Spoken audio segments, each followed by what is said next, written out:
Hello mga kakusina! Welcome back to my channel! Ngayon ay magluluto tayo ng stir fry celery with squid. Ngunit bago ang lahat, magpakilala muna tayo.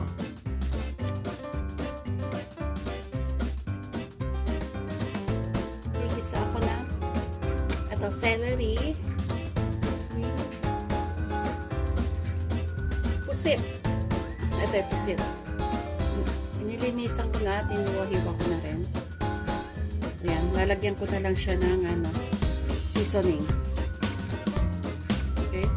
Linisin muna linisin ko muna itong ating celery. Tatanggalin natin yung parang vein niya.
Season na natin yung ating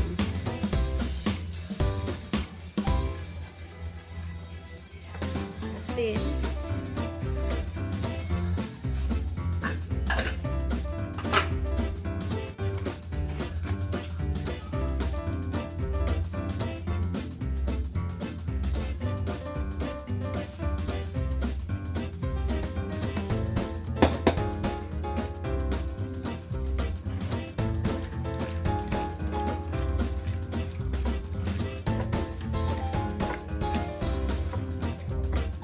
Set aside.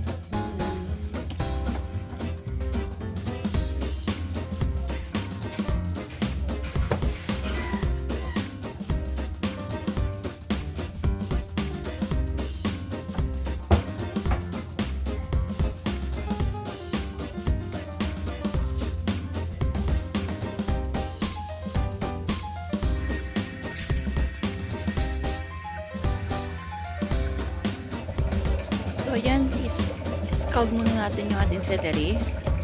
Pakulo ng tubig at lagyan natin ng asin at mantika.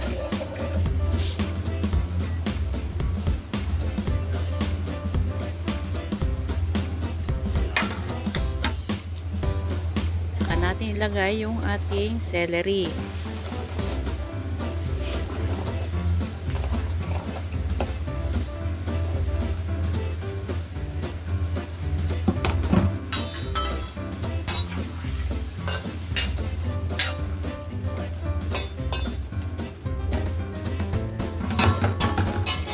Natin ang kawali at pakuluin siya ng 2 minuto.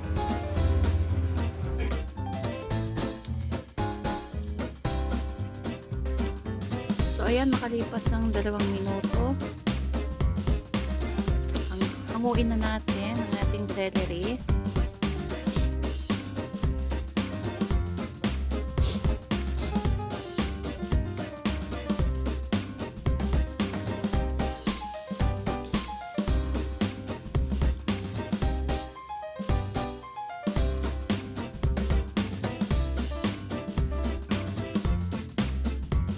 Pagkatapos ay lagyan natin ng malamig na tubig para hindi siya magtuloy-tuloy sa pagkaluto at hindi siya ma-overcook. Kailangan patayin natin yung init para hindi siya ma-overcook. Ayan, drain na natin. So ngayon igigisa na natin ang ating bawang.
Huwag i-overcook yung ating puset kasi pag na-overcook yan, magiging parang goma siya.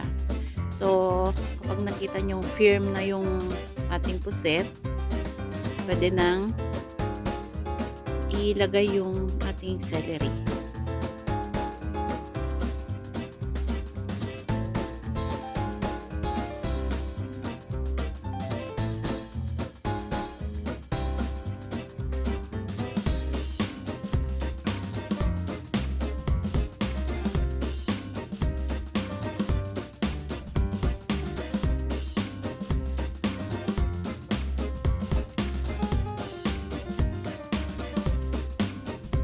Balik natin yung ating celery.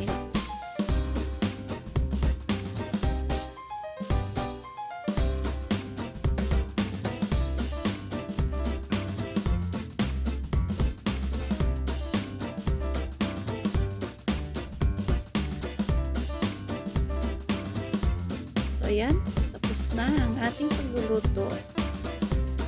Ayan na, hanguin na natin ang ating ginisang celery. Hindi ko alam ang Tagalog ng celery, kaya English na lang.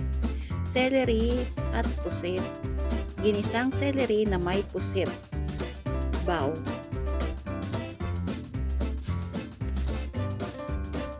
That is our finished product. Enjoy! Sa mga hindi pa nakasubscribe, please click our subscribe button, pati na rin ang ating notification bell para lagi kayong updated sa mga bago nating videos. Thanks for watching!